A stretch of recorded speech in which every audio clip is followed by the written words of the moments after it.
I'm funny how? I mean, funny like I'm a clown, I amuse you? I have come here to chew bubblegum and kick ass. I'm 37? I'll have what she's having. Well done! Well done! Hi! Hello! Welcome to the Film Store Basement. Glad you joined us Hi for everyone. another movie discussion, commentary, review, everything all in one. This podcast really is a treat. You don't only get movie recommendations, but you also get them reviews and commentary and fun stuff. Yeah, so we're gonna go with another one, and this, I think it's the first European movie. Yeah, and so this was your choice. This week is yours. And you chose independent comedy, Gifts Yeah, from England. from England. Yeah, Bunny and the Bull. It's not a very well-known film, but I remember when this movie came out, I really, really enjoyed it because for me it's very creative and the way it tells a story. I was like on my second year in film studies. Okay. And when the film came out, it was refreshing to see how you can create like a basic story, because it is a basic story. It's a very relatable and understandable story. It's not like Yeah, it's not very complex at all. no, it doesn't try to complex. It's very simple. It's very simple to understand, and it's not like super complex in the storytelling and not super philosophical, and you have to rewatch some parts because you don't understand them. It's easy to digest. It's easy to follow, and I really liked that. It's quite an old movie. It's from the 2000s, 2009. Yeah. So it has some years. I definitely could see it being made today. I mean, there's nothing that really puts it in the early 2000s. It seems very creative and very independent. Because of the simplicity of it, I felt like, yeah, the story could be told anywhere in time. Bunny and the Bull, a comedy made by Paul King. I'm pretty sure that you are more knowledgeable about his film work and his career, and even like Bunny and the Bull and the movie itself. So tell me about it. Tell me the plot. Tell our listeners a little bit about the movie, because I was in the dark, as I suppose all of them are, or the majority of them. So most likely, it's a film that you either like it or you don't. That's actually what I saw in Rotten Tomatoes when I went to see how people reacted to it, and it's very funny to see that American audience will be like lukewarm towards the film, as in English audience will be more like they'll love the film. But it's do you feel like it's because the humor, the English humor, is more felt in the movie, so people from England will relate to it a lot more than American viewers? Yeah, there's a lot of English culture in that film, English things in that film. Like it's a buddy film, but it's not like the normal buddy film that you see made in America. Like the references are different.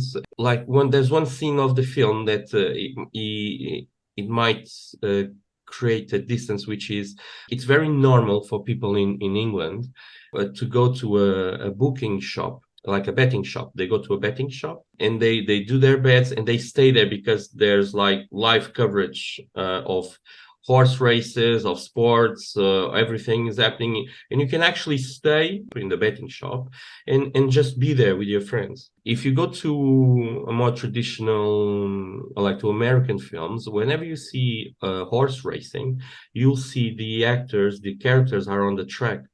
They're not like in these tiny shops. I don't even know if these tiny shops. True. Yeah, I was a bit confused when I watched that scene, because I was like, the whole movie is it has like this very crafty build to it. So sometimes I was trying to understand where were we right now. I didn't realize it was like a betting shop just after when he was, paying to bet.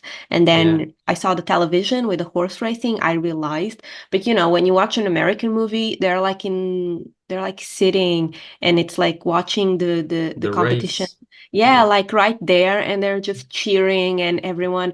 It's such a. It looks like when you go to see a football game or something like Yeah. that. It's not really. It was a difference that I noticed, and I didn't know it was like a cultural difference of production or something like that. But that was interesting for sure.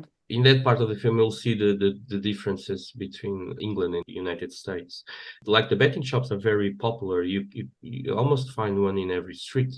In England? Yeah, they're very, very popular. They're everywhere. Wow. It's a Okay. huge business, yeah. And that's like one of the main differences that's there. But it's a funny film because I was in my second year of film studies when this film came out. And you were in England, And so you really I got was in London. to. And in the previous 2 years that I was doing that, I met a guy there.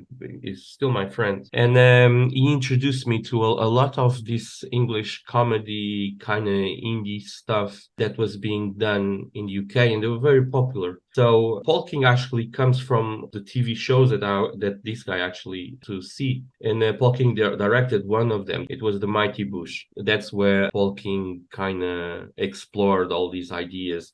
Creative part of the film is that like the sceneries and everything, it's all constructed. And when you go like in the one of the first scenes when they are in a restaurant, like the walls Yeah. are designed, the chairs are designed, they are drawings, they are stuff that has been drawn. Yeah, Like it's they all all, made by paper, and it's yeah, all very crafty, and and it's black and white, and there's almost no color to it, and yeah, it stuff like feels that. very surreal. It feels very, it's like a theater scenery. When I was watching the movie, I really thought, actually, throughout the whole movie, I was like, this could be a theater play. It has really that feeling of just static scenery constructed, and then you just have your actors, Yeah, in playing their roles for sure. one of the things that I always was astonished in the UK was how easy it was for these guys to actually take TV shows onto a stage, on a theater stage, because they would be like The Mighty Bush or Garth Marenghi's Dark Place, which Paul King worked as assistant director. They were TV shows, but they did huge tours around the UK in theaters. So they transferred the TV episodes and the TV content onto a stage. The way they did it was really creative, and Paul King directed the theater versions of it. So Paul King actually directed this film really young, and then did again TV, and then he became well known because he directed the two Paddington films Oh, and okay. directed the film Wonka. The movie itself, for me, it's like a doctorate degree for Paul King, because what he did in the movie actually, it's almost closing a chapter on his life with all the work that he did on Garth Marenghi's Dark Place and Mighty Bush.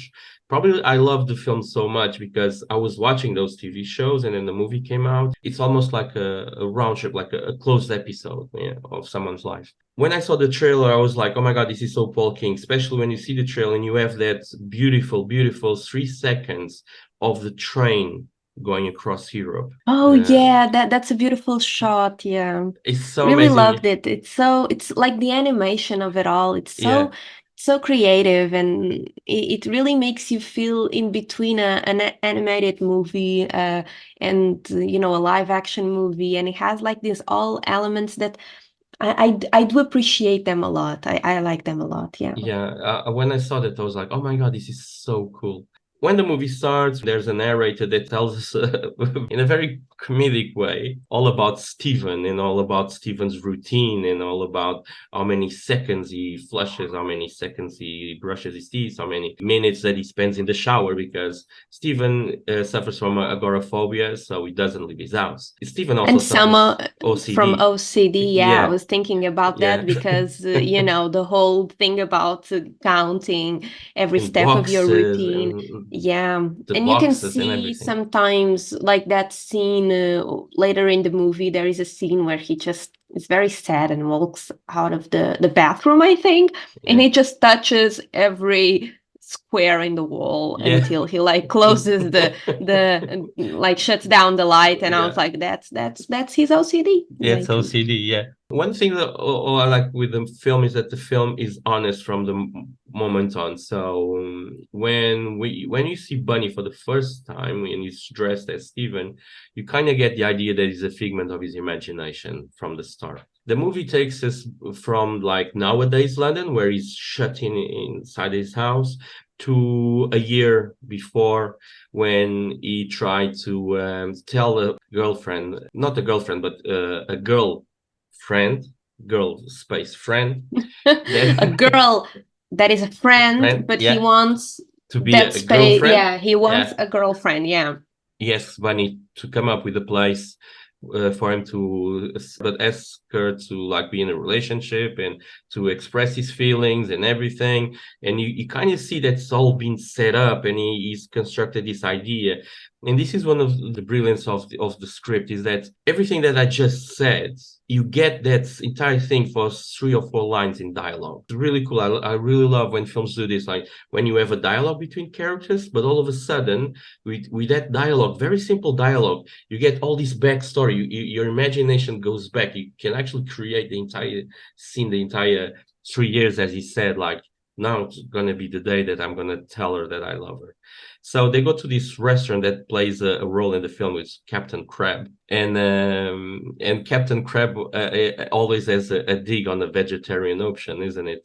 Like Yeah, you know what? That was the whole call, because like Captain Crab, has like the system you can order food and stuff.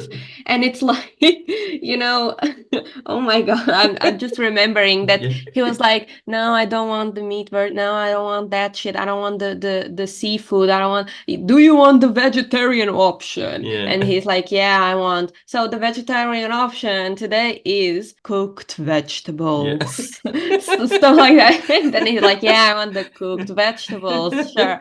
And then to finalize the order, he's like, Captain Crab, like on the phone, he's like, say, feed me. Yeah. And he's like, what? Stephen is like, what? And he's like, say, feed me. Say, feed me. Say, feed me. Say, feed. And I was like, oh my God. And then Stephen is like, feed me.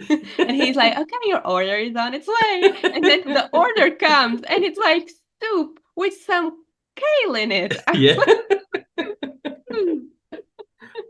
That scene was gold. I was like, yeah, feed me, more like, And later on, when they are in Poland, in another Captain Crab, where yeah, the girl... crabs were all there. Like the crab, Yeah. I feel like that was like an inside joke that. Yeah, but they go, when she goes to the telephone, she says something like, "I'm fed up of this restaurant because," and the chef pisses on the vegetarian option. Yeah, I was like, you know what? Something here tells me they do not like the vegetarian options, or vegetarian clients. It's like, it's very funny. So yeah. So the film comes back and forth with this, and you kind of get more introduced to Bunny, because Steven gets friend zoned by the girl, and then they are in a betting shop. It's a very funny scene also, because they're trying to bet on a horse that's like 50-1, which is like impossible to win. Following this idea that Bunny has, that the guy with the meanest face will win the race. The race was the moment that I realized, okay, so this movie has a particular aesthetic, okay? So because the horses, they look like they came from very old school Minecraft. Minecraft is already like pretty old school, but like the fact that the horses didn't even have that much color on them, and the whole construction that was like 3D, but that very bad 3D from early 2000s. I was like, what is this? Is this a horse? This is a horse. And the horses are racing. Oh wow. The jockey that was running that horse was actually the only one smoking. He actually had a cigarette in the corner of his mouth. Like, that's why he was, like he said, a mean motherfucker. Oh yeah, true. It was really You know what cool. I found funny? It was like that horse was like flirting with the horse, Yeah. right? Right next to him. And the narrator, and I think the narrator was like, he's not having it, like Yeah. he's just not having it. And then the race starts, the horses like just start running, and that horse that was flirting was just like, okay, I'm heartbroken now, and Yeah. he just stays from behind, not running. I was like, this horse was not made for this, but he ends up winning. It's like, Yeah. what? Yeah, so he ends up winning. They win their bet, like 50-1 bet. They decide to go travel through Europe By train, because by you know train. what, like, because by plane is not as Yeah. fun for the storytelling, I Yeah. feel like. Yeah, they go by train, which is that marvelous sequence of the train going through the fields. But you know what's funny is that like their travel, you know, let's travel through Europe. And like, what do when you go and travel through Europe? We are going to go to museums. Yeah. Like that's the whole thing. Like every country they went to, it was. And the thing is, I really love the museum sequence with the Yeah. pictures moving, and really like that montage, really did. But I found it so funny that every country was represented by a random museum, like Yeah. the shoe museum, the poultry museum, the like so random. It wasn't Yeah. like even art museums. It No. was like the most random shit you could find. Yeah. And it's like, yes, we came to Denmark to watch this cups museum, you Yeah. see, like, or something super random. It was like, And the boring discussion about shoes and Richard Ayoade, Ayoade. yeah. Yeah. That was the only man I recognized in that movie. Yeah. And I was like, this is so boring. Like, this is an awful job. Like, Yeah. everyone is yawning. And it's so funny that it was like a green screen and like a projector, you know, the museum, and Yeah. the actor just stands there and plays the Yeah. character, and he's like, yeah, shoes were made long time ago, and like with such a monotone voice. And I was like, this sucks. Oh my god, that job sucks. This museum curator sucks. This tour sucks, and I don't want to go to a museum to see shoes. What do you Yeah. mean? I mean, if they are interesting, sure, but like, I don't want to hear about like the whole history of shoemaking. Who cares? But you know what? Steven was like taking notes. He was Yeah. having it. He was Yeah. like, yes, shoes were made in this year by this dude. Like, yes, shoe. All the guys, the actors and everything, they have worked in these TV shows and everything, even with the IT crowd and all sorts. And it's their own personal comedy. If you go, and I would highly recommend that people will go and watch Garth Marenghi's Dark Place or even The Mighty Bush. It's just their own personal sense of comedy that's embedded in that scene. I love that scene because of it. Well, yeah, you see, you really do have a more knowledge, the understanding of the movie, because it feels like you are into their world building, you know, like you've seen the other movies, it's the same style, the same actors. It's like you're a part of that squad, and like you get it, like you're there, you know. But someone like me, or even like the listeners, which I doubt many of them have watched the movie or even like these types of movies, it will be a bit like odd to us to see these scenes, which it's really interesting when to be a part and to understand them, you have to like consume more of the content that this director has done or this artist has been in. Oh yeah, most definitely, because for someone that has never seen any of their work, I think it might be a hot film to watch. And that's the things that I see in Rotten Tomatoes. Some people going straight in like, this is a comedy, but it is and it's not. It's a dramatic comedy, so you'll have funny elements to it, but there's a message with the film, and there's the ending, because the ending of the film. Yeah, the ending, I was like, okay, so this is a tragedy. I got it. Yeah, got it. But I was not laughing. But it's normally all about the journey, which I found really, really cool. They get to Poland, and in Poland they meet a girl, Eloisa, a Spanish girl, in a Captain Crab restaurant, and the film shifts. That's a big change in the film. So with a shrimp, with a really cool shrimp outfit, yeah, that she ends up burning at the end. Yeah. And I was like, Yes, I would burn it too, but I loved it. I was like, I really want a shrimp outfit like that. It's so funny. And I love when they're talking in the table, and she keeps going back to answer the phone to his Yeah, so they're like taking their ex-boyfriend. orders. Yeah, they're Yeah. like taking their orders, and the phone keeps ringing, and she's like, "Okay, give me a minute." And she goes to answer the phone, and like her ex-boyfriend, she's like, your balls taste like shit. I'm gonna serve them to you." Yeah. And she's like, I love that whole scene. Do you want to Yeah. play it? Let's play it. Let's play it. So like Eloisa works at this Captain Crab restaurant in Poland, and she's like, I hate it. She wears like this shrimp costume that is amazing, but thank God she burned it because damn, it's awful. And she every time like she's taking Steven's and Bunny's order, the phone rings, you see, and it's her ex-boyfriend. So she's like, "May I take your order?" And they just go about and say, "Oh yeah, I want." And the phone rings, and she's like, "Okay, wait a second." And she goes and answers the phone. You, Powell, you son of a goat, you donkey fucker, you bald-faced fuck. I'm going to chop off your penis and put it in a sandwich. Then I will make an omelet with your balls and feed it to you. So you know what your balls taste like in an omelet, which is shit. Yeah. It's like, and then she comes back and it's like, "Okay, so what do you want?" And they're like, "Oh, a deep fried calamari and a cod shake." And then the phone rings again, and she's like, "No, Powell, I'm leaving. I'm leaving. I spent 2 months working in your shitty restaurant where the fish comes from a canal, and the chef pisses in the vegetarian option.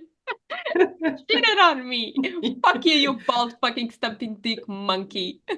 By the way, I'm reading the script, like I found the Yeah. script and I'm reading it, so don't copyright me. And then she's like, "Sorry, what was that?" And then like Steven is just like, I'll just have a glass of tap water, please." You know, Oh, you so have the bit there, like Stephen. I think it's before that because Stephen is going like, "This Captain Crab is shit," something like that. In Bunny's like, "No, Captain Crab has standards," and then she says something about the food being prepped on Monday or something. it's maybe after. Ah, yeah, it's here. It's here. Yeah, So it's after this because yeah, she's like, "Okay, let's go." So she just argued with her boyfriend, you know, and and then Bunny's like, "This is Captain Crab, dude. He has standards." And then Steven like, "That was a prompt. They make all the food on Monday and keep it warm. You can't eat that." Like, and like Steven is saying, "You can't eat that because like they serve Bunny." Like a dish. I don't even know what's that. Were those calamari? I I don't know. don't I don't know. know. I don't know. But that looked like a very, very bad penis. I mean, Yeah, it didn't look. I'm sorry. It did like a very weird yeah, one, like an alien one, like a micro, very yellow one. yeah. It did not look good. But And it's you the know, guy I like, was he's trying to communicate with me. yeah, he's like he's trying to communicate. "You can't eat that." And like when he's like, "Who says I can't?"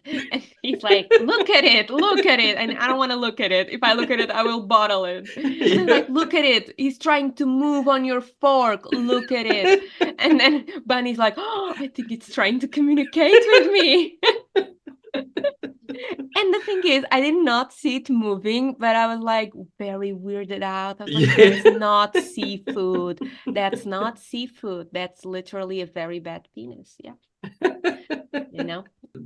Then Eloisa quits the job and she leaves, and Bunny realizes that Stephen was looking at her, and he tries to he tries to like encourage him to talk with her, and he tries, but like he botches it up, doesn't he? He's like, "Oh, do you go out after work?"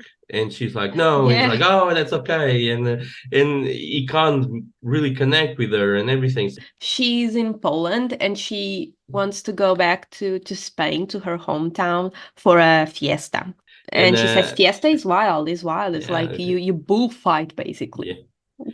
Stephen is it's a bit of a germophobic, isn't it? Because everything has to be clean, and when she's telling about the fiesta and how people shit and piss on the streets and everything, and he's like, oh, he's really weirded out with it.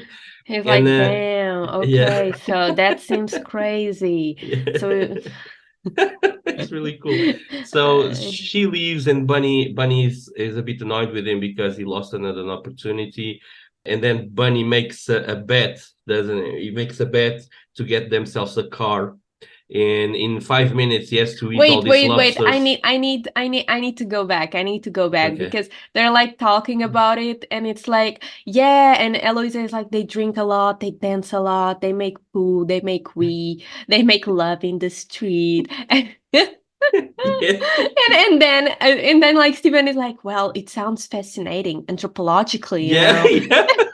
And she's like, yeah, anthropologically it's incredible. And I just thought about you. I was Yeah. like, yeah, he gets it.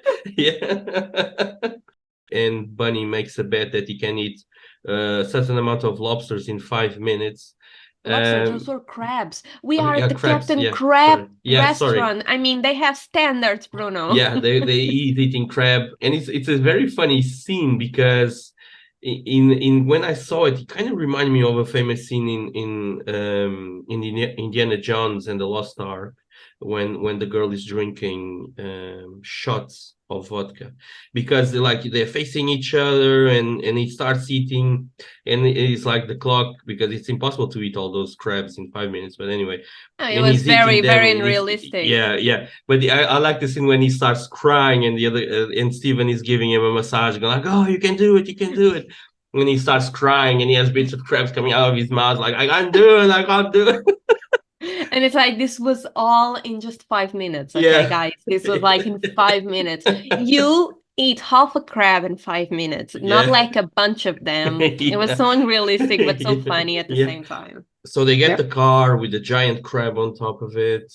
Yeah, with the giant, it's the Captain Crab, okay? Captain's So crab, yeah. do not disrespect it. I mean, he's a giant crab on top of a car, and he has a chef's hat, Yeah. some very cool sunglasses, Yeah. and some yellow boots. So Oh, yeah, yeah. that's Captain Crab for you. So like, it's this giant crab on top of a car, and he's bigger than the car. It's Yeah. like huge.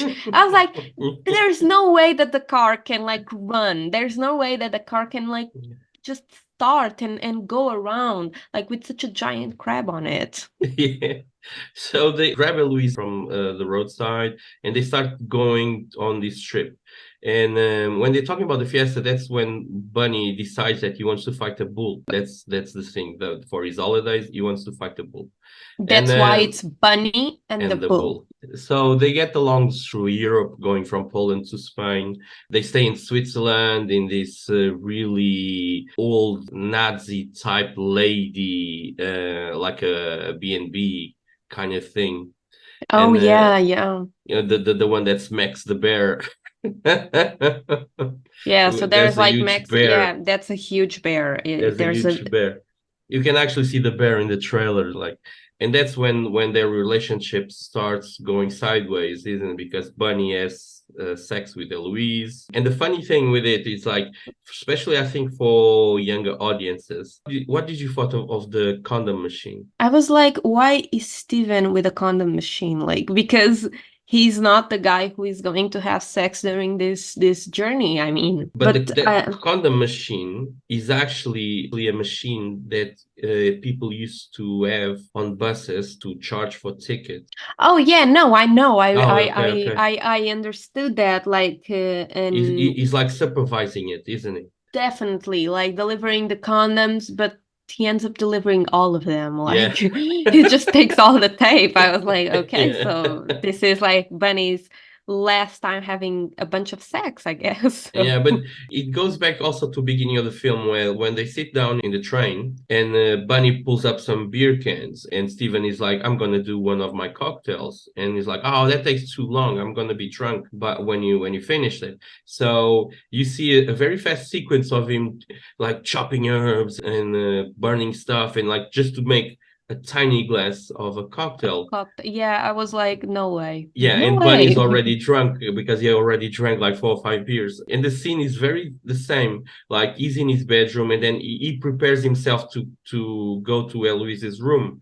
Like you have all this short sequence of him being prepared, like getting dressed and be ready and everything. And when he gets there, Bunny is already naked. Yeah, you're right. You are right. Like Bunny does not waste time. It's Yeah, just it's that buddy comedy where like they're very different people, but they are friends.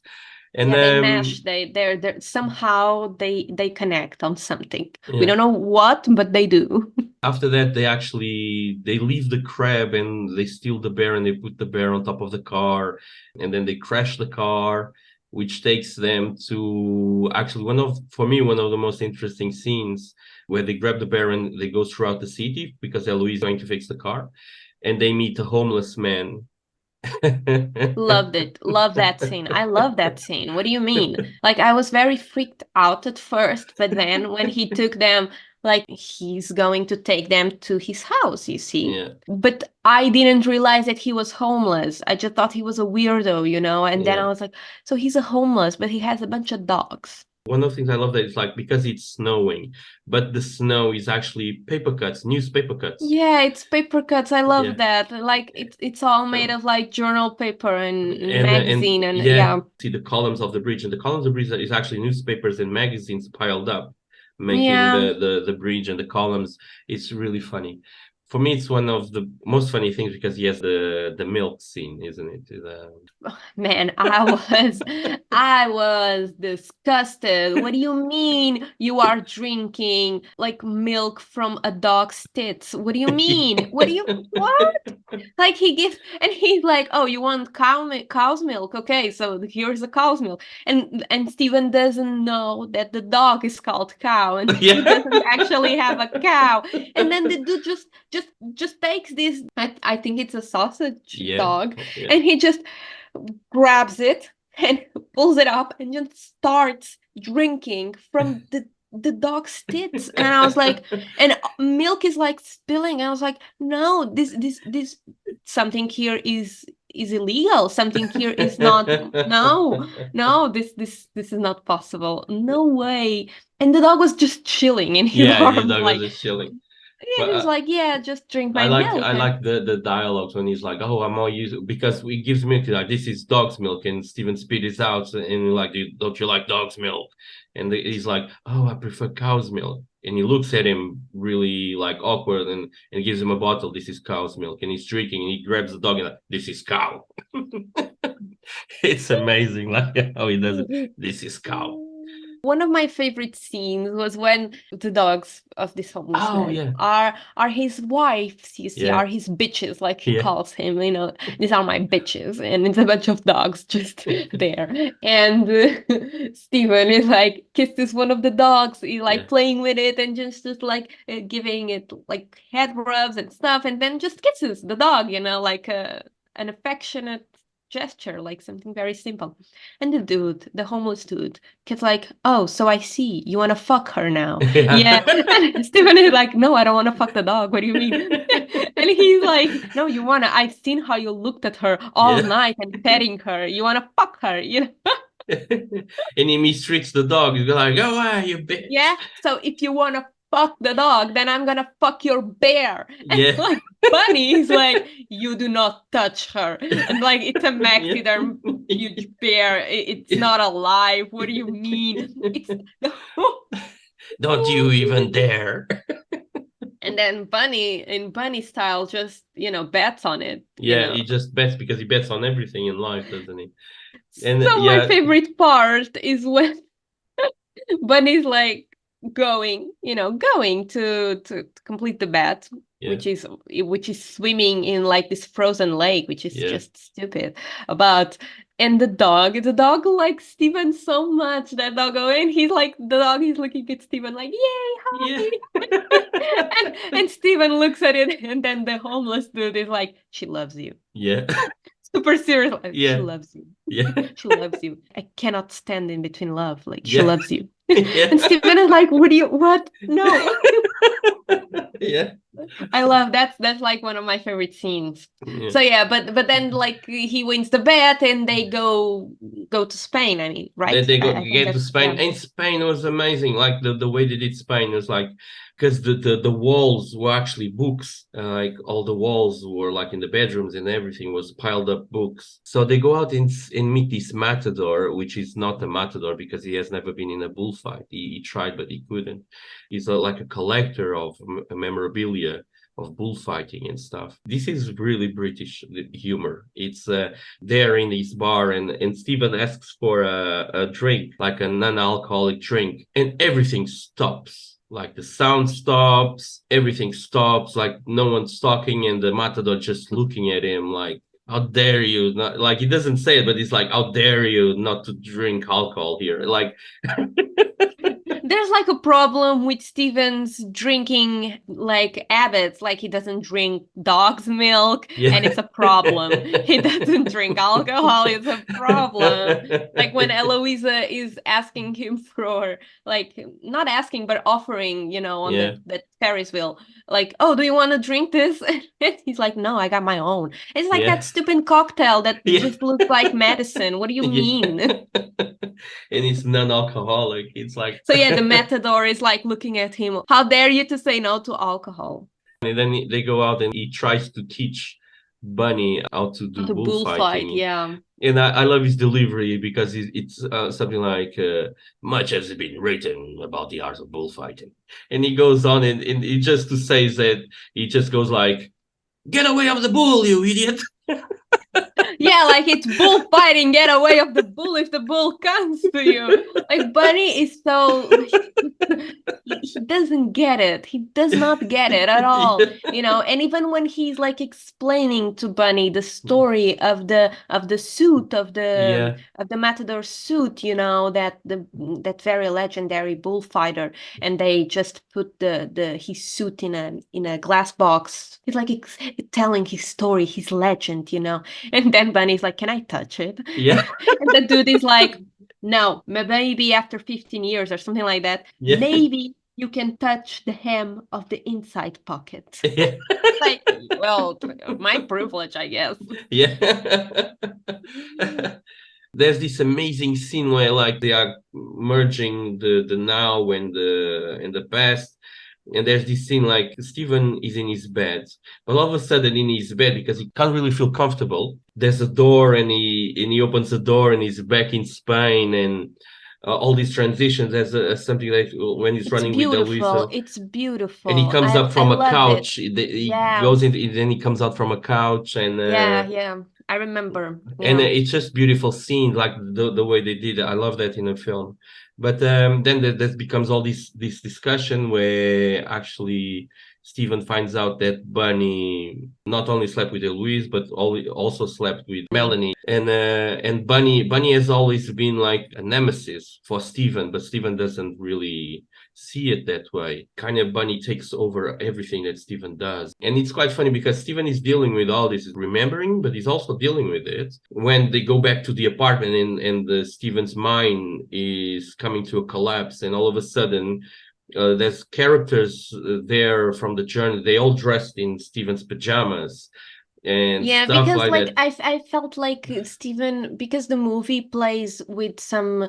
This is the only thing that I think works better in the movie than like in a theater play, because the movie deals with these chronological moments, that going from the present to the past, because Stephen has like this trauma that he has to deal with. So he just revisits his memories, and the memories are this journey, this journey with Bunny.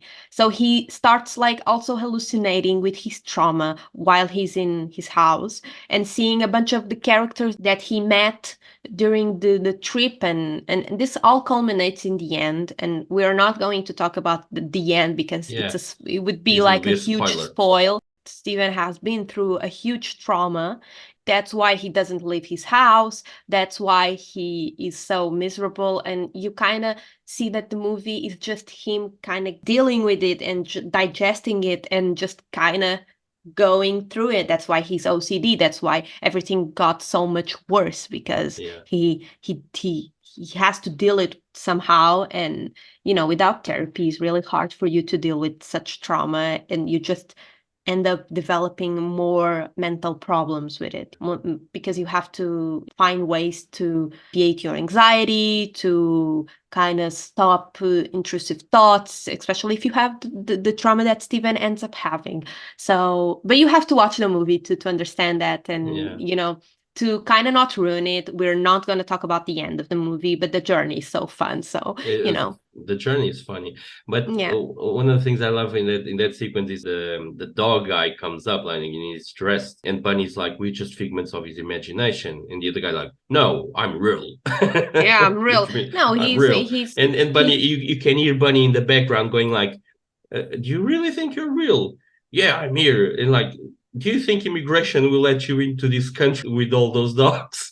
What? I don't remember that. I was not Because listening. What? Steven gets away from them, and then they keep on talking, but like it's background noise. I it's did background not. noise, but it's just a beautiful line. I was like, I was laughing my head off when I heard that. True. So then all of a sudden, because Bunny gets drunk, and Bunny steals the Matador's suit. Yeah. So they all get into trouble. Eloisa punches Steven.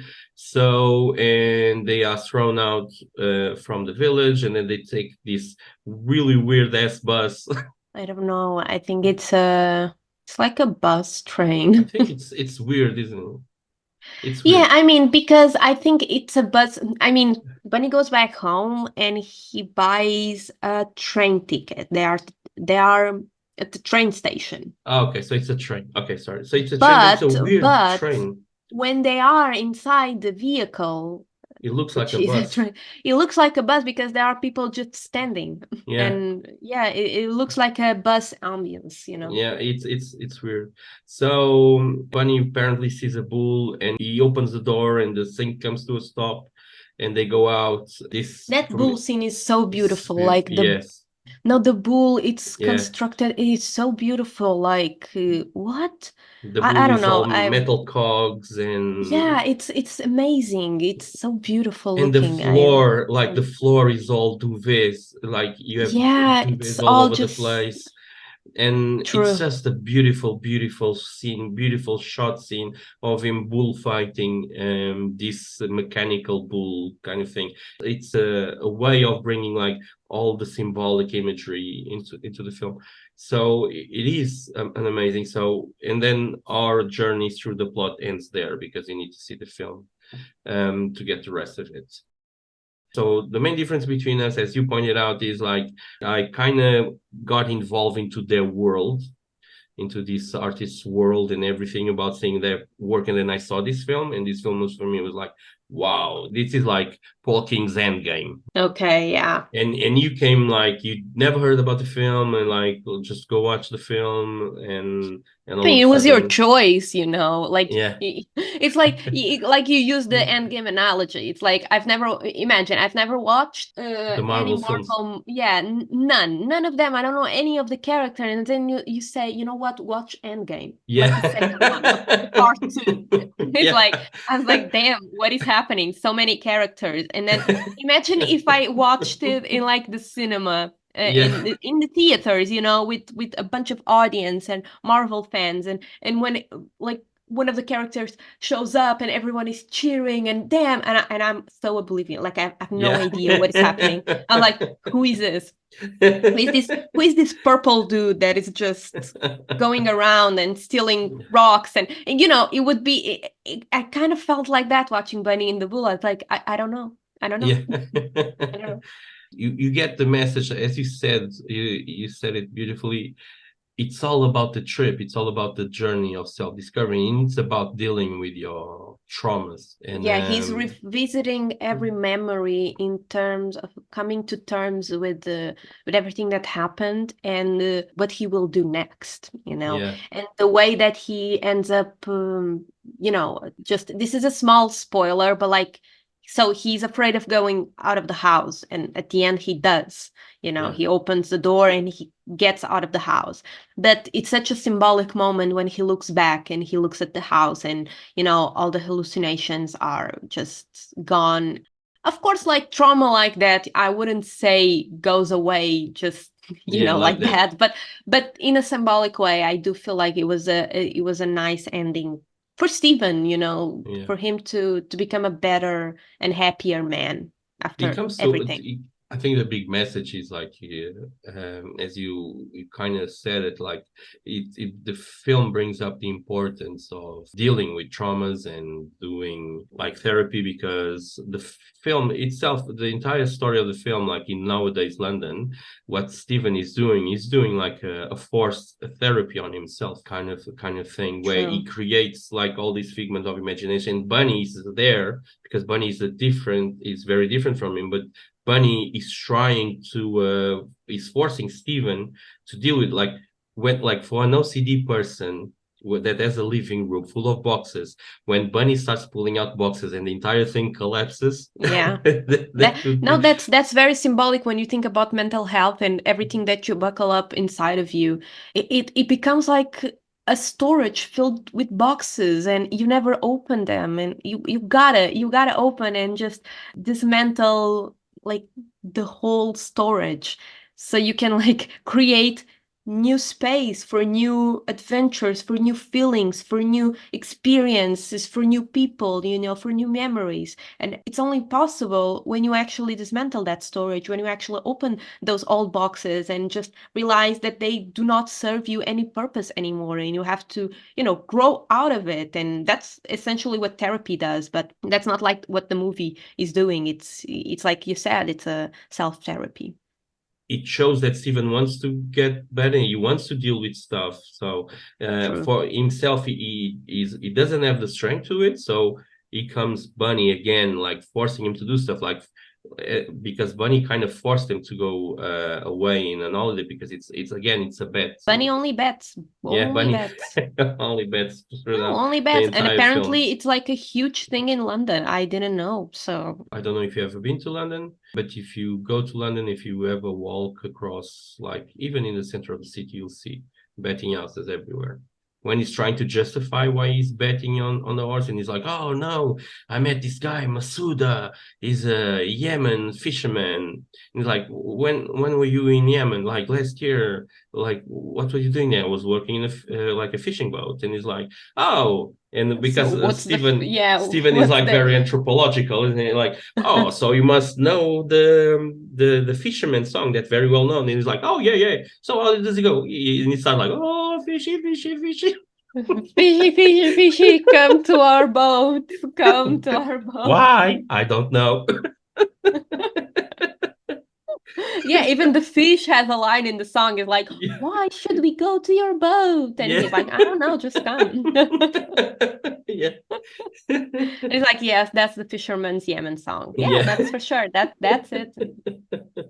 But it's fun. It's a funny film. But did you enjoy it, like watching it? I did enjoy it. I think some parts of it are really funny, and that's what I appreciate it the most. It's a very simple movie, and the scenery and the world building of it's beautiful, I think. Oh, when they go to the fair that they're drinking, they're doing a Ferris wheel. But Yeah, the like, Ferris wheel scene is one of the most beautiful scenes in the whole movie. That and the bullfight have so yeah, many elements, aesthetic elements in common, and it's really beautifully done. I really liked it.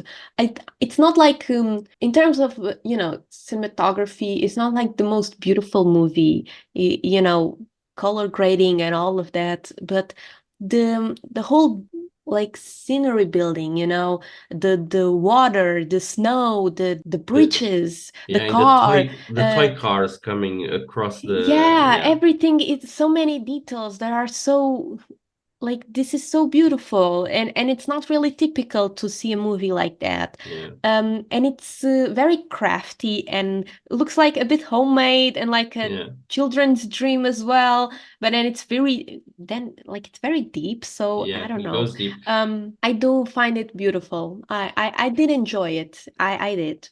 One of the things that I like is like, I think it's they it's when they're carrying the bear in Switzerland, and you see the night sky, and the night sky is photographs on top of photographs. It's like you Yeah. see all these squares, it's photographs on top of photographs, and Yeah, I it was like, looks like a collage. The whole yeah, movie looks like a collage, yeah, and and I was if you like, are oh, that's familiar with collage montages, are so I do. I think it has like this dreamy effect to it, yeah, Something is not quite real. So it has like this surreal effect to it. It looks like a dream. It looks like a nightmare, but a dream, but something that you come up from your own fantasies. It I could see a movie like, I don't know, Wizard of Oz yeah. building something like this.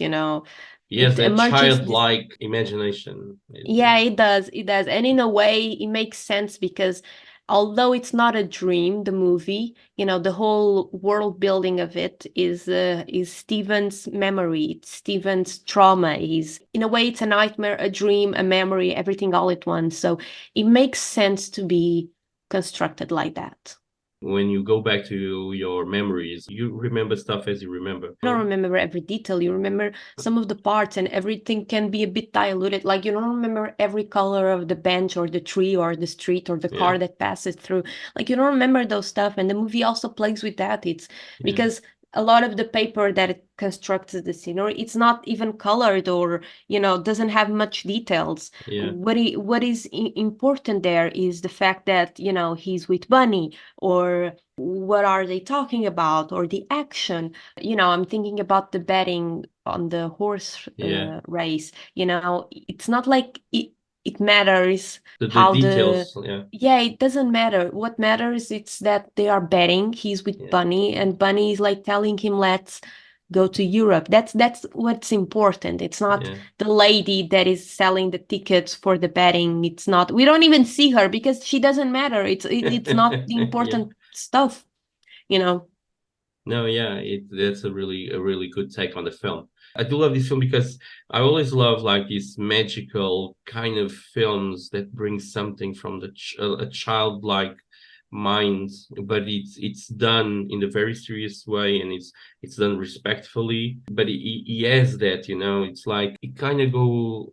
I'm not comparing films here, pay attention to it, but it kind of reminds like something like the ET scene where the bikes fly and stuff like this. Yeah, Is it very does. child stuff. Yeah. Like this is child imagination being portrayed by adults, but we are left like that's the magic of it. Like we are taking back to it. Yeah, It's it like has that reminiscence for sure. That scene, I could see it play as well, like the bull. I don't know, the bull flying over the sky or something like that. Yeah, I could see that for but sure. yes, that I always love films like that brings that into it. Like there's details in the films that play out like just as you said it. Like they don't really matter, but they are there. What are your last thoughts on it? Well, I think in a way, this is not a movie for everyone. I don't think a lot of people would enjoy it because of these small things. I think a lot of people might be very saturated with Hollywood movie likes, or even that type of movies. And you have to realize that when you come to these types of movies, these independent movies, and these types of comedies, you are dealing with another type of movie style, with a type of cinema style, and you gotta go with open mind. You gotta take all of those references that you have from the past and other movies, and just be open-minded to see another type of background, another type of snow, another type of animals, another type, because it's not like fantasy, but it's very tangible. Like the way that the things are built looks very crafty, and it's not a bad thing. It's actually a very creative thing, I would say, and it gives the movie a different beauty. And I feel like a lot of people would not appreciate that because you don't see that being done very often nowadays. And it can have that feeling of, oh, this is very low budget, or I can see people not enjoying because of that. And even the performances are not like fantastic, you see, but I think that's the point. That's the beauty of the movie. Everything goes together because it's not as perfected and Hollywood-esque type of thing. That's what I've most enjoyed it is, and I would definitely say for some people to watch it. Not everyone. I feel like I know people that wouldn't enjoy it, but give it a try. It can get very surprised and even inspire you creatively, you know.